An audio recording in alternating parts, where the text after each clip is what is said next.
I'm Breon Titus with Res Breon, and this is Straight Up. We have the pleasure and the privilege to interview my brother Wes Williams to unfortunate circumstances earlier in this timeline. So I'm gonna let him introduce himself and tell you a little about himself. How's it going, everybody? My name is Wes Williams, owner-operator of the Burgerim in the West End area, downtown Dallas, Texas, 1722 North Market Street, right on the corner of Market and Corbin, and also a 14-year veteran with the Dallas Fire Department, Station 42, C Shift. I'm gonna give you a landmark. It's next to that nasty ass spaghetti warehouse. You want some good food? Go across the street. But there you go, right. And spaghetti warehouse is gone, by the way. Yeah, that's what I'm saying. It's gone. Yeah. Thank you. Mm-hmm. All right, Wes, I'm gonna ask you straight out the gate. All right. You did say you was from Detroit, so what made you come here to Dallas? Originally the job. I got hired on with the fire department in 2007. And so I came out of college. I went to Oakland University, came out in 2005. And my degree was in communication and advertising. Firefighter was always an option. Try to get work in your field. It didn't pan out, so then I went with Plan B, the firefighter option. Got certified Fire 1, Fire 2 in Michigan. A buddy of mine is a Detroit firefighter. His uncle knew someone down here in Dallas. Dallas was always an option to live. They made a phone call. I flew down, took the test, took the second part, the third part, the fourth, and been here ever since. So. And we touched on it briefly off camera, but talk to us about the differences between the brotherhood aspect of police department and fire department. So in theory, because there is a badge with the fire department, there's a badge with the police department, and historically they work together. In theory, you can say there's a brotherhood, but in regards to the mentality, there still is a dividing line, because even with the police and the fire, and if you go a level deeper within fire and within police, you still have people that have an old way of thinking in regards to not respecting African American culture, as well as other individuals that they work with, side by side. And so whenever there's a case to where you can't respect a culture, or you don't give emphasis to even attempt to understand the culture, then there's always going to be a dividing line, and there's always going to be no brotherhood, And I think a lot of times people are uncomfortable to talk about it, but, if it makes you uncomfortable, then there's some truth that's resonating with you. You know what I'm saying? But let's just, call it what it is. Historically, African Americans were not supposed to be on the fire department, and that's not even going into the whole police side. Mm-hmm. And this is the part that a lot of people don't understand. Firefighter tradition historically comes from Irish tradition, whereas you have like the multi-cross during a funeral session, you have gentlemen that are performed with the kilt and the bagpipes and so forth. But it's not actually African American culture or history.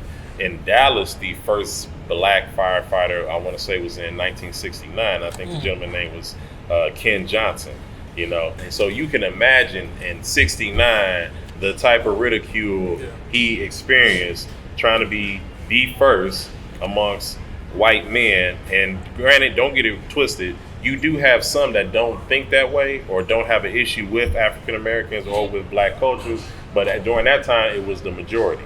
And so you can imagine the things that he went through being on the fire department. And even when I got on the fire department, which was in 2007, it doesn't really set in till you speak to a older black fireman, well respected, educated, sound mind, can think straight, just has a good reputation and a respect energy. It doesn't resonate until you speak to a gentleman like that and he tells you about some of the things that he's gone through, the things that he's seen on the department, when all he wants to do is just be a fireman, And so the crazy part about that is those same individuals that may have treated him poorly, they had sons. Yeah. And then those kids had kids. So the cycle continues to repeat. And then it's a cycle, you know what I'm saying? And nothing's new under the sun. It's just, it's not getting worse. The mask of racism in certain entities is just getting thicker. I can't outright just call you a nigga. Yeah. You know what I'm saying? But I can, not maybe give you certain information or let you know certain things about when there's a promotion, or keep sometimes you in certain places. Yeah, so it's always some type of trickery or, some type of kind of smoke and mirrors with certain individuals, that's going to give it a bad taste. And the idea of the brotherhood, it should be there fully, because let's just face it, if you're white and I'm black and we're both going in, this house is on fire, I mean, we're going in together. Yeah, the fire don't care who get burnt first. Yeah. Fire don't care. You know what I'm saying? But even still, I mean, you will have individuals for no apparent reason just do not like the fact that blacks are on the department. And that's into 2020, y'all. That's This is current 2020. events. Yeah. I mean, 69 is not their fault. It's a long time, but it's not a long time. Yeah, Right. It's in a lot of lifetimes. So, right now. what's the ratio of black firefighters to white firefighters? Like the exact number, I'm not sure. I mean, of course, you do have, you have more whites than black. Now, but you do have a significant amount of blacks that are on the department. You know, I think as years go on, you know, a lot of the old ways of thinking in regards to just not wanting African Americans on the department, and that goes for police and fire. You know, it starts to go out the window a little bit, but it's still there. You know, and honestly, it should be way more ahead of what it is, you know, but it's still there, you know what I'm saying? But you do have a significant amount of African Americans that are on the fire department. Okay, I can respect that. But with you being a civil servant and everything, you don't have a lot of time, and you're a business owner. Correct. Can you tell the people where we're sitting right now? So right now we are in my restaurant. This is Burgerim West End. This is a signature location. Just the whole story behind how I got this location, I mean, every aspect is unique. I paid for the actual license through the franchise, but I didn't go through go through the franchise to actually do this build out. So my architect, my contractor, found the location, negotiated the lease with my franchise attorney, did an LOI letter with my franchise attorney, my marketing scheme, the decor, the artwork. This is all me. The museum finished on the floor, the liquor license, the back on sale. Financed it on my own. The signature drinks, the secret menu, the energy, the atmosphere, just everything. All while you were being a civil servant. All while I was running in that building, squirting that water. You know what I'm saying? So the secret menu is made by you. It's not a franchise. Nah, this is me. This is strictly me. And so, you know, given the circumstances, I've been able to execute and really just get off a lot of my creative ideas and just concepts, you know, and not really have to per se go through the franchise and just kind of get there okay on a lot of stuff. You know, that's the cool part about this spot. You know, this is something signature, a signature for the West End. I mean, this is the first restaurant / bar in the history of the West End that's been owned by a black man, you know. And as of right now, I'm the only black man on Market Street in the West End. Yeah. So it's the first and only. And so that's significant because, you know, historically in a lot of, you know, real prime real estate areas, they didn't want African Americans, you know. So things like redlining and, you know, and not being able to get certain finances, like those were things that were, you know, played upon us and kept us out of the real estate game or certain areas in the real estate game, especially when it comes to commercial real estate. So for me to be in historic West End, downtown Dallas, I mean, that's extremely significant, extremely significant. How long have you been open? So my first day was Halloween 2019. I signed my contract January 26, 2018. Oh, so God. from that day, it was foot on gas, foot on gas, foot on the gas. Never let it up, never let up, all the way until that Halloween of last year. Okay. That was my first soft open. You think, you know, being black owned, we don't get a lot of publicity, like, you know, with marketing wise, like people coming up showing, okay, I'm here at this place. Like, how do you get that aspect going? Well, so the marketing aspect initially, like I said, my social media, I mean, the game's gone digital. So your social media platform and influencers play a big part in getting your location, your brand, your word out. And so, of course, my personal Instagram, the restaurant Instagram, Facebook, Twitter, influencers, people that you know that have a big following. For those that don't know the Instagram, what's the Instagram name? So personal Instagram is Westside Story 313. The restaurant Instagram is Burgerim_Westend. The Twitter account is Burgerim Westend, and then the personal Facebook is Wes Williams. There you go, for those who didn't know. Right. And that's the thing, like you hit that social media and you reach out to individuals that have a big following, but in the same token, you have to think outside the box and understand the wants and the desires of a consumer. So your product, your marketing, you want things to be photo worthy, you know what I'm saying? Because let's be honest, you can get a good burger anywhere. Yeah. I mean, it is what it is, but you can't get a memory or energy or a vibe anywhere. And that's the thing. I'm not selling a product. I'm not selling beer, liquor, or burgers. That's not the focus. What I'm trying to sell is a memory, is an energy, is an experience. You know what I'm saying? Because what's going to keep you at this bar for more than an hour? What's going to take multiple angles? It's going to be atmosphere, good food, good drink. You know what I'm saying?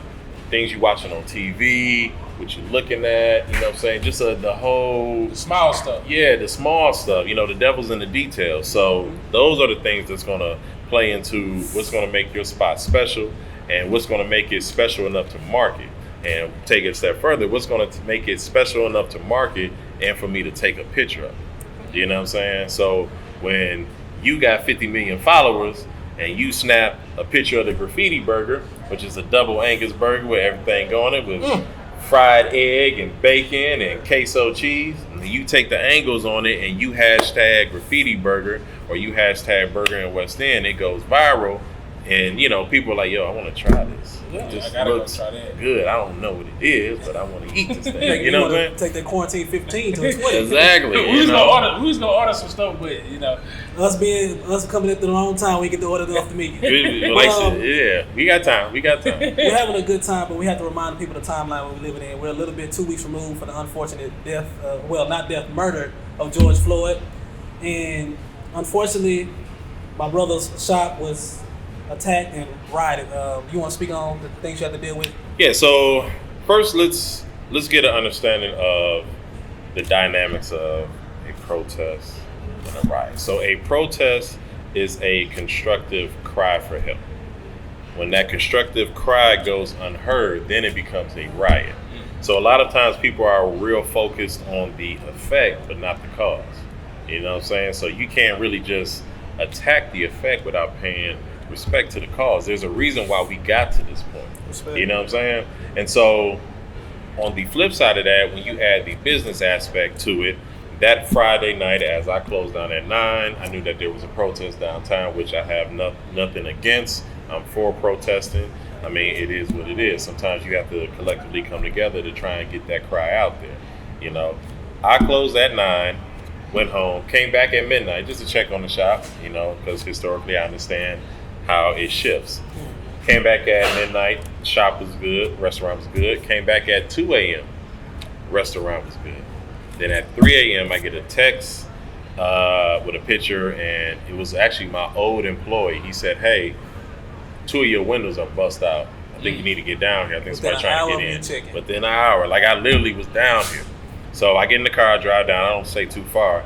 The property management group, they called me and said the same thing. Hey, your restaurant's been vandalized. I get here, these 2 windows are busted out, and it's just glass everywhere. Now, luckily, they didn't come inside, and so at that point, the only thing on my mind is just, all right, I'm just sweeping glass at 3 a.m., you know? So I did what business is supposed to do.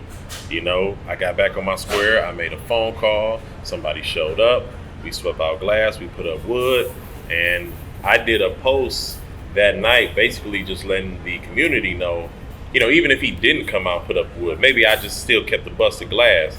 I'm still open tomorrow. I just want, you know, I'm still gonna rock and roll if you see this, because a lot of times people see the wood, they think, okay, the glass been busted out, he might not be open this next day. So I just want people to know I was still gonna be open for business. So I took the photo at 4 a.m., but I did the post at 6 a.m., went to bed at 6:30 a.m., woke up at 10:30 a.m., and the phone was just jumping off the dresser. That post went viral. I mean, it went all over the internet, all over social media. I mean, a lot of people, you know what I'm saying, gravitated towards it and said, yeah, you get it. You know what I'm saying? And granted, the statement that I made was something natural that, you know, I always, you know, would think, or, you know, it's just something that was organic, you know what I'm saying? Like that's, you know, I have a deep respect for my culture, and that's word to Marcus Garvey on my forearm. You know, these are, you know, significant times that historically we've gone through. And so I understand what a riot is. I understand what a protest is. I understand the bigger picture. Like, yeah, I'm out of some money on a window, but this man is out of his life. So take it a step father. further, yeah, like just in the manner of how he was murdered, like not pistol, not gun, a kneecap. I mean, that could have easily been me, that could have easily been you, that could easily been you. You know what I'm saying? Like at a certain point, you know, any one of us can fall victim to somebody's ignorance or their fear, you know, because a lot of times when you're not used to dealing with a demographics, you're not used to dealing with confrontation, you've never been in a fight, you never had an argument, you've never been in a crowded room, you never de-escalated a argument with somebody. Everything is scary to you. The world's one big scary place. But you got this gun on your hip and this badge, and at any moment you're gonna pull it out. You know what I'm saying? And that's not how it's supposed to be. Like as an officer, you're supposed to be a master, a professional at dealing with conflict and reading dynamics and body language and being able to, you know what I'm saying, shift a conversation if it's, you know what I'm saying, like there's multiple ways to get your point yeah, across. it's multiple ways to get your point across, but if the first thing you do is reach for your taser or in most cases reach for your handgun, like this ain't the profession for you. So how can you think like we can change that? How, you know, people with a gun and that's trained still fear us, and we don't have any weapons. Now, how can you think that can be changed? The only way that it can be changed is first you have to respect a individual's culture. If you don't respect somebody's culture, you don't do what you want. You know what I'm saying? Take that statement even deeper. Okay, you don't have to like somebody. You don't. Technically, you don't even have to respect somebody. But what you do have to do is not disrespect somebody. Yeah. You dig what I'm saying? Like, if I'm not disrespecting you, don't disrespect me. Yeah. You know what I'm saying? But the moment that you feel the need to disrespect me and not respect me for no apparent reason, you know how crazy that sounds? Like, you over there and I'm over here and I see you over there, and I'm just like, I just don't like this guy. Why? I just don't. Just because. Like that, And it you know what I'm saying? You don't know. Yeah. You don't know. That's the normal thing about it. Yeah. So we know your background is in the fire department, and we talked a little bit about how things should change. But with you being a business owner and you see your business affected by this, like you said you talked to your fortitude of just being broken glass. Yeah. Do you feel like this fire made you a little bit more stronger for like steel? Well, yeah. Anytime there's a situation to where, you know, your internal morals and values, you know, not really just so much get tested, but, you know, the mirror gets put in front of you, you know, and you stand tall and you stick to your guns, like, yeah, it just reinforces what you've always felt and what you always thought, you know. And like I said, given the circumstances, you know, every opportunity you're supposed to take and use it to sharpen up your weapons and your tools. You know, this is business. Like, that's a luxury tax. Mm-hmm. If broken glass shakes you up, being a businessman or a woman or an entrepreneur, this ain't for you. You know what I'm saying? I mean, keys to life. Right. So your net worth is your net work. You know what I'm saying? One so more time for the people. Your net worth is your net work. So when you do good business and you do good business with other people, and those other people speak to other people about you, and you know what I'm saying, like, your word travels and your name is now being spoken in smaller circles that you have no idea of. You know what I'm saying? And when your network gets strong like that, when you come across circumstances like this or anything, businesses, you make a phone call, you get it knocked out. That's when your business becomes a system. So, perfect example, McDonald's is a system. Something goes wrong within a location, there's a manager on point to take care of it. That manager reports to a district manager, that reports to a regional manager, and so forth. You know what I'm saying? Like, and whoever owns maybe this district or this area or this territory of McDonald's, you know what I'm saying? Unless it's over, I don't know, $2 million worth of an issue, don't call me. Yeah, exactly. You know what I'm saying? Let the system, let the system out. do what the system's supposed to do. Take care of the smaller cuts and stop the bleeding. Now, if you can't stop the bleeding and, you know, we getting woozy, we about to die down, okay, now you call the doctor. You know what I'm saying? Now you call them a head man in charge.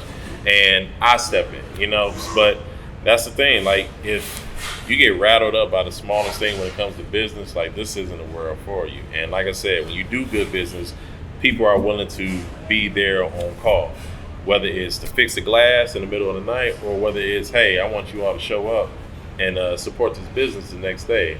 Took a small little setback, but hey, I'm still rocking and rolling. Still rocking and rolling. You know what I'm saying? My man was up and running the next day. Yeah, and that's one of the main reasons. As soon as I seen the post, I was like, not only, you know, he business minded, but he get it.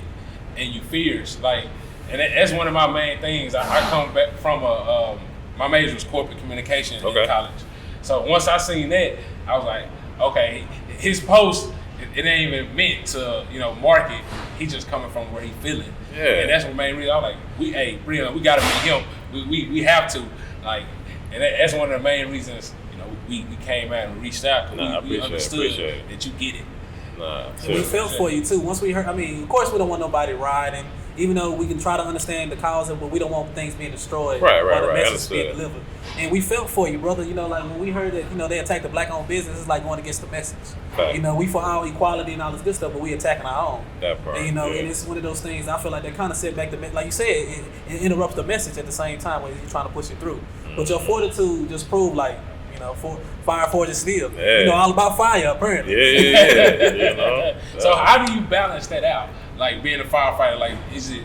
I don't know if it's part-time, full-time. I don't know. It's full-time. It's full-time. So how do you balance that out? You got a general manager here. Like how do you balance that out? I don't sleep.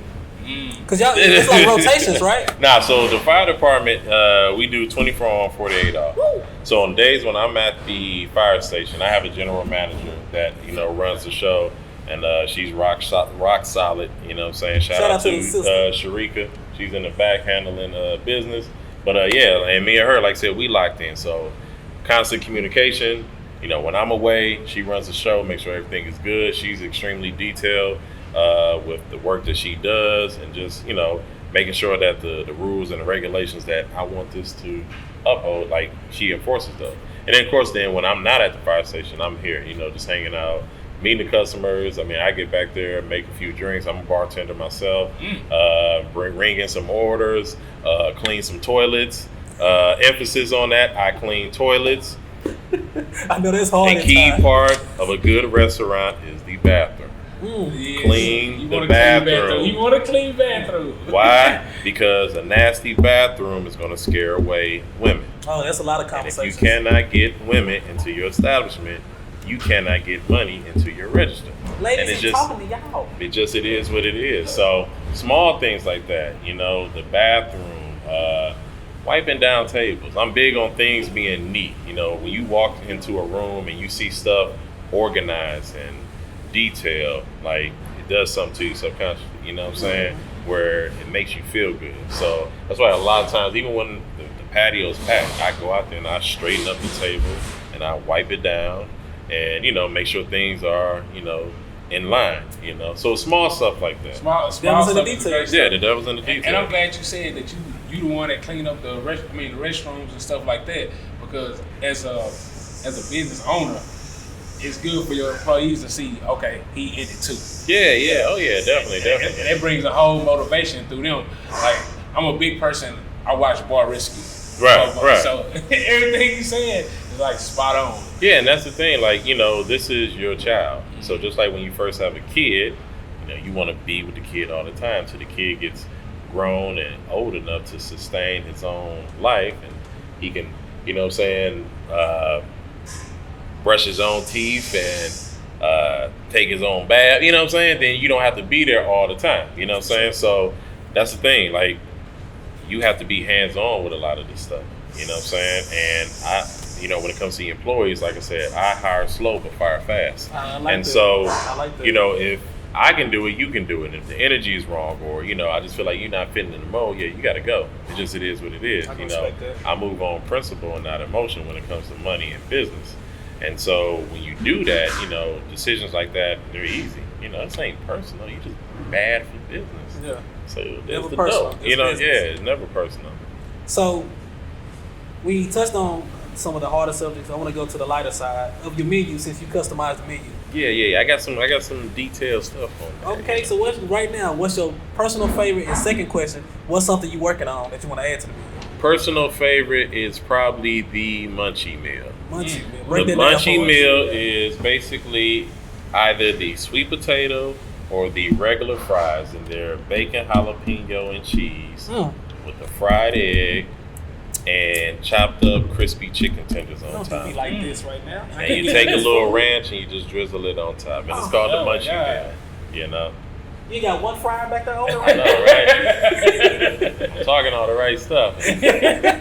You know, you just missed it. You know what I'm saying? And what's something you trying to incorporate to the menu that you plotting on? Something that I am plotting on incorporating. So, in the essence of brunch, I have what's called a libation station. That's what I do my mimosas in those containers right there. And so, you know, you get your champagne, you get your orange juice, and at the top I put fruit, and you get cups, and you know, it's a drink dispenser. But I'm working on essentially kind of like a brunch package where it's like you get a libation station. You know, you can do your burger brunch style with the fried egg, and then you get either like a cinnamon roll or some type of pastry to go along with it. And even with that idea, you know, I'm working with other people that I know that are bakers and that do cookies and so forth. You know, just kind of exercise the ideology of group economics amongst the culture. Everybody can eat, you know, make a profit. And in the same token, I got this nice brunch package for you. When I say you put me there, you can paint that picture. You didn't need a brush, but you painted that picture. If it's a young person out there watching this, looking at you and saying, man, I want to be like him, I want to be an entrepreneur, Okay. What advice would you give them? Okay, and this is what I tell myself, and this is what really keeps a battery in my back. I'm nobody's favorite. I'm not special. Don't nobody care about my healthy anxiety. Nobody cares about when I have a bad day. Nobody cares about even when I have a good day. You know, you have to be your own cheerleader. You got to tap into your own energy, your own inner star. Because when it's all said and done, it's just you. This is your investment. But keep that in mind, because when that investment starts steamrolling and you start making money, and then it starts to make sense when you've been thinking outside the box and you look like a genius. You was nobody's favorite. Nobody cared about your healthy anxiety. Nobody was cheering for you. You know what I'm saying? So just as much as at times when, you know, people may not see your vision or not really give you the type of energy that you want, in the same token, just keep that in mind, because when you make it, those same individuals or people that weren't there for you, don't give them your energy. Give that to that person that really shares that same energy, that same ashe as you, but just needed a platform. And now you're that platform. Scoop them up, show them the game. And so the idea of transfer of energy, if you positive and he positive, he's going to reach out to somebody positive. He's going to reach out. You know what I'm saying? That's respect. So, yeah.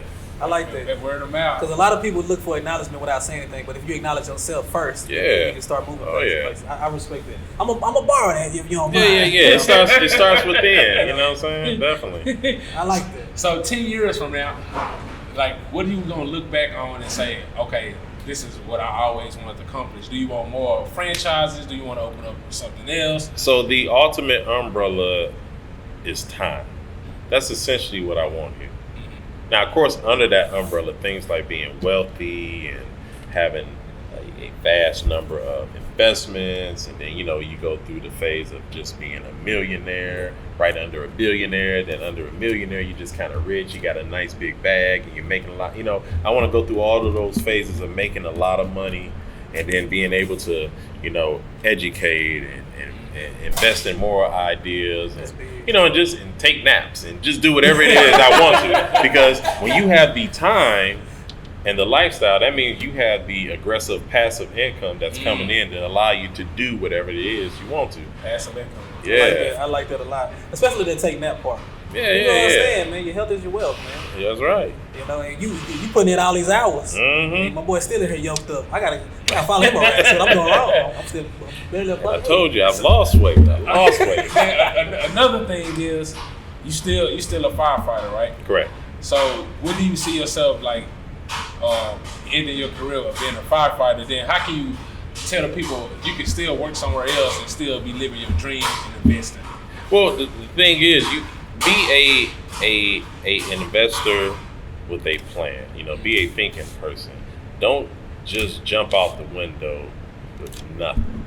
You know, I mean, yeah, it's glamorous to say that you did it, or you know, you scored the touchdown on the first play, but baby steps, baby yards when you do it. You know what I'm saying? Like, plan the execution, plan the jump. You know, now it's going to get to a certain point to where, you know, you can do all this planning. Eventually, either you're going to take this leap or not. And sometimes you do have to jump out the window with the parachute in hand and figure it out on a free fall. And, you know, in this case, in regards to this restaurant, there's been times where that's what I did, where I just had to figure it out. You know what I'm saying? Because it's a different way of thinking. And a lot of times when you change the way that you think about money and how you view money and consider it as a tool, you know, and not the root of all evil, then, you know, your train of thought and your views on investing, it becomes different. You know what I'm saying? But if I can get it to the point to where I can walk away from the department within 3 years, you know, just be full-fledged entrepreneur, you know, that's the ultimate goal, you know, and the ultimate umbrella is time. I just want time to do what I want to do. That's it. You know? Man, I'm learning so much. Man, this has been one of my favorite interviews that we've conducted. Speaking of time, we don't want to take too much of your time, but it was an honor and a privilege.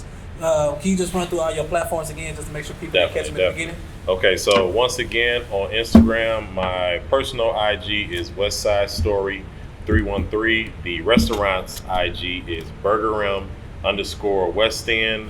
On Twitter, it's Burgerim Westend, and on Facebook, it's Wes Williams.